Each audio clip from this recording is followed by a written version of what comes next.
Yeah, yeah, yeah, yeah, yeah, yeah, yeah, yeah, yeah, yeah, yeah, yeah, yeah, yeah,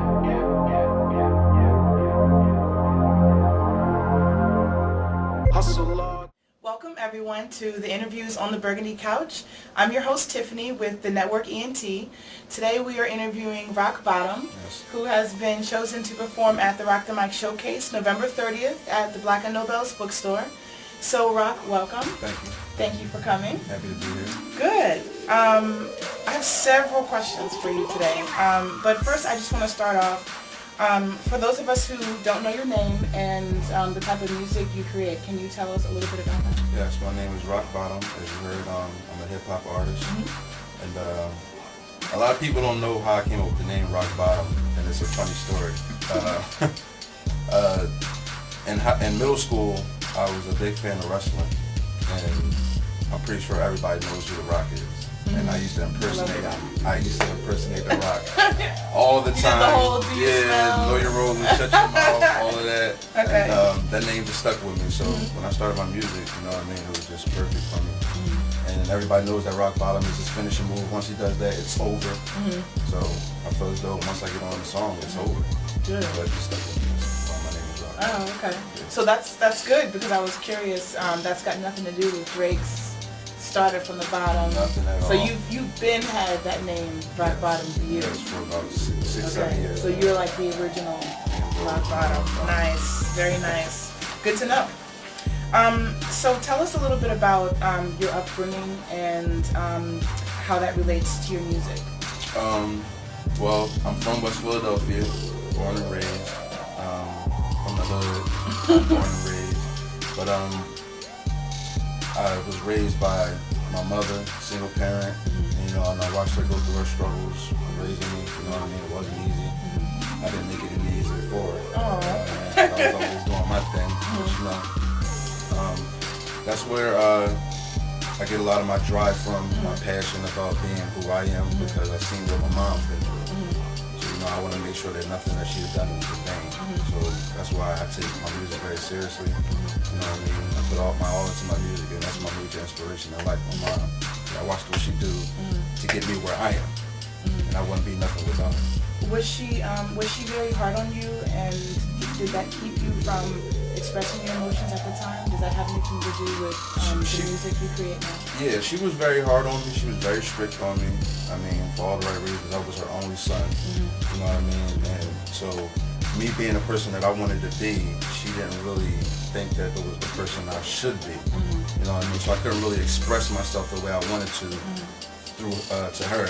So that's why I use music as a gateway. You know what I mean? That's why I'm very passionate about what I say on my songs. I like to express who I am through my music, because I never really got to do that as a kid. You know what I mean? So whenever I'm writing my music, or whenever I'm behind that microphone, whenever I'm on that stage and I get to show people who I am, I take it very seriously. That's why I take my craft like number one in my life. That's where you get that deep backbone from. Exactly. Very good. Okay. So you have a mixtape out already. Tell us a little bit about that. From the bottom to the top, I released that in August. Yeah, I released it from the bottom to the top in August. That was my debut mixtape. And basically what that was, I mean, it took me a really long time to put it out. It took me actually like maybe a year and a half, because I mean, it was my first project. I was real self-conscious about it. So I didn't want to make it like, I wanted that to be like, all right, this is Rock Bottom, this is who he is. And I wanted people to know, like, I'm here. You know what I mean? So I had so much music done, but to find out what songs I wanted on it, it was just like nerve-wracking. And then I was always coming up with new material that's always better, so I'm throwing stuff out like, I don't need that. You know what I mean? This is really good right here. So that's why it took so long for me to put out from the bottom to the top. But it's a really good mixtape. You can check it out on thatpiff.com. The link's in my bio on my Instagram if you want to go on there and check it out. Yeah, it's everywhere. Good. Fantastic. I had a question that I just wanted to ask you. What are your thoughts on mainstream artists now, and do you compare yourself to any of that? I mean, Meek Mill's, Lil Wayne, any of those type of artists that are out now. What do you think of them, and do you compare yourself to them at all? The way I really don't even listen to music. I mean, I don't listen to music, but I don't even really listen to hip hop or mainstream rap. Not for the simple fact that I don't think that it's good. No, good for you. But I feel as though it's very influencing. You know what I mean? So I don't want to feel like I'm listening to that and I'm being influenced by their music, and then it's like I don't have my own lane because I sound like them. You know what I mean? So I really stay away from Very good.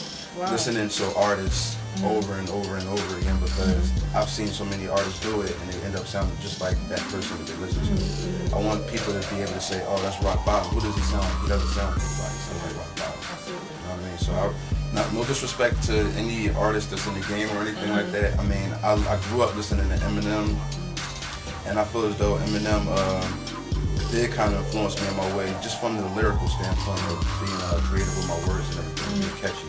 Being able to say something that has somebody like, wow, Yeah. did you just say that? Yeah. You know what I mean? But other than I talk about who I am and things that come to my mind while I'm writing, so Nice. nothing against anybody in the industry or anything like that. That kind of ties in with my next question.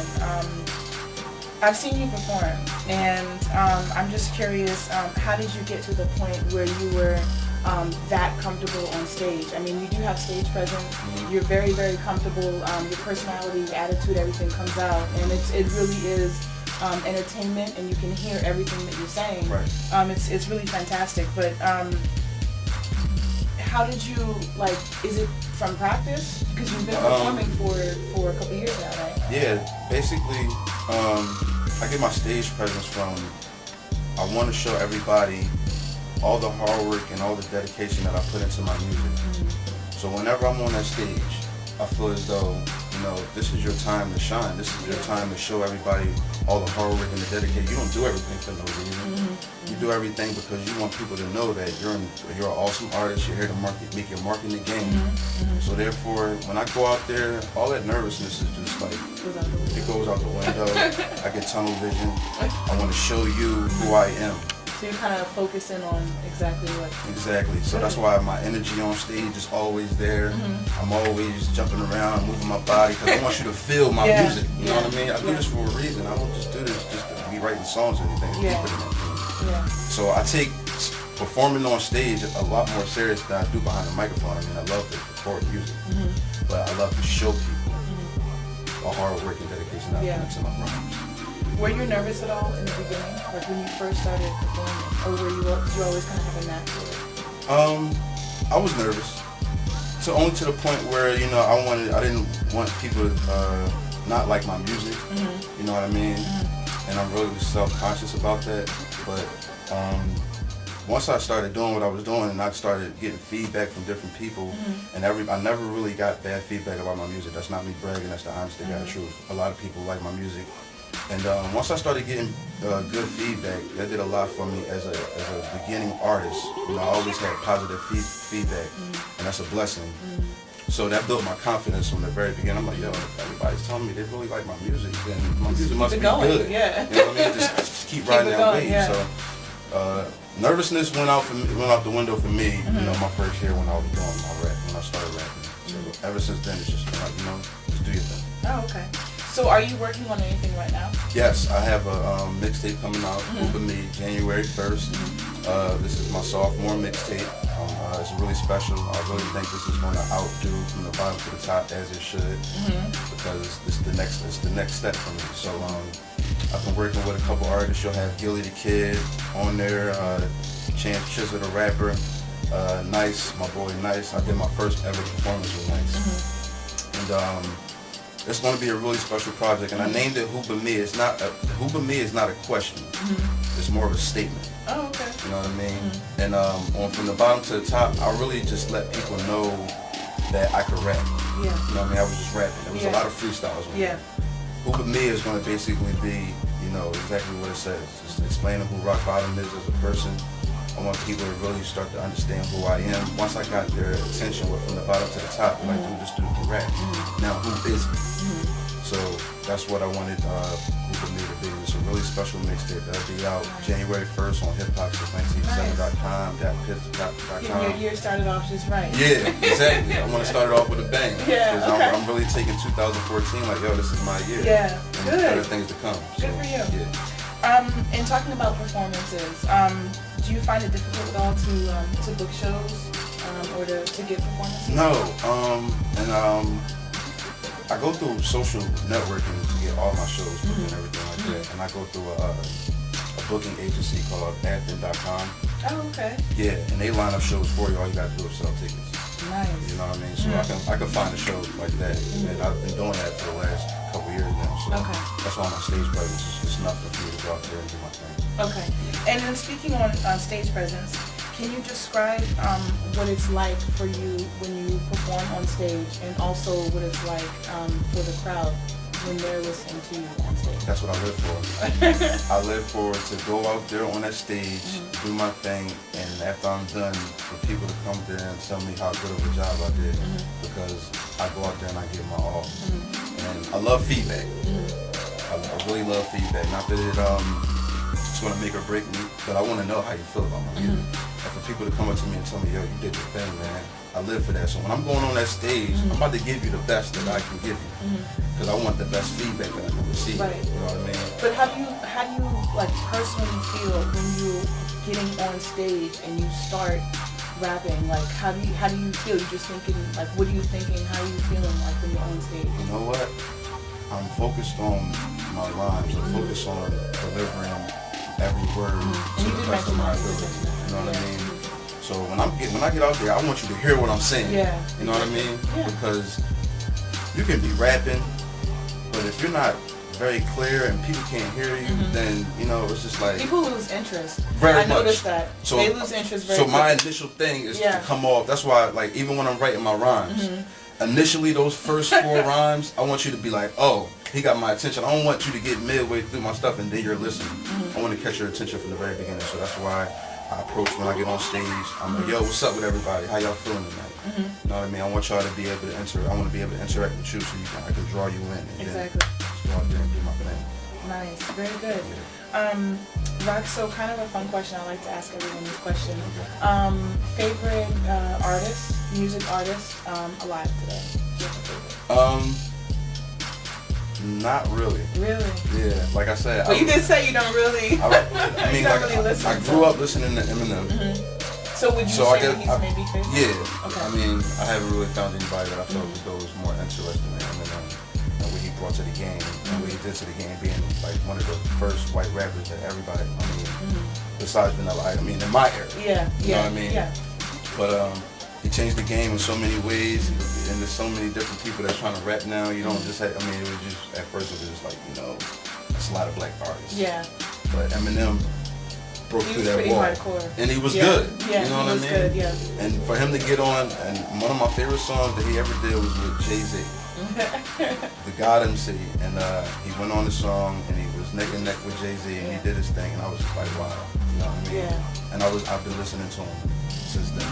Do you have favorite artists that are alive? I used to listen to Biggie a lot. I used to listen to Big a lot, but when I was younger, my mom, when I was like in the 5th grade, we used to ride around her 96 Volvo and listen to Snoop Doggy Style on repeat every song. That's probably one of my favorite albums of all time, just because that's the first album that I really listened to as a child. You know what I mean? So that's the first album I ever listened to as a child. So Doggy Style was probably one of my favorite albums. But as an artist, I really look up to Eminem, and I always have, and probably always will. Nice. Okay. So Rock Bottom, you are performing at Black & Nobel's bookstore on November 30th. His mixtape's coming out January 1st. So it's good to have you. Yeah, Thank you for very coming. much. I'm very happy to be here. Heard a lot of good things about my boy Rooks that's going to be running the show. I met Rooks a couple times at a studio before, and the guy's drive is amazing. The same passion I have for music. So I'm really looking forward to working with him. I think that I pretty much know that Rock the Mic, from knowing Rooks, I know that Rock the Mic is going to be an awesome thing. Yeah. And I'm really looking forward to everybody. I am too. Very good. All right, so for the Network ENT, this is just the beginning. All day, count the bread at night. Baby, I'm a hustler, I'ma count that twice. I'm a hustler. Yeah, I'm about that life. Baby, I'm a hustler, I'ma count that twice. I'm a hustler. Money.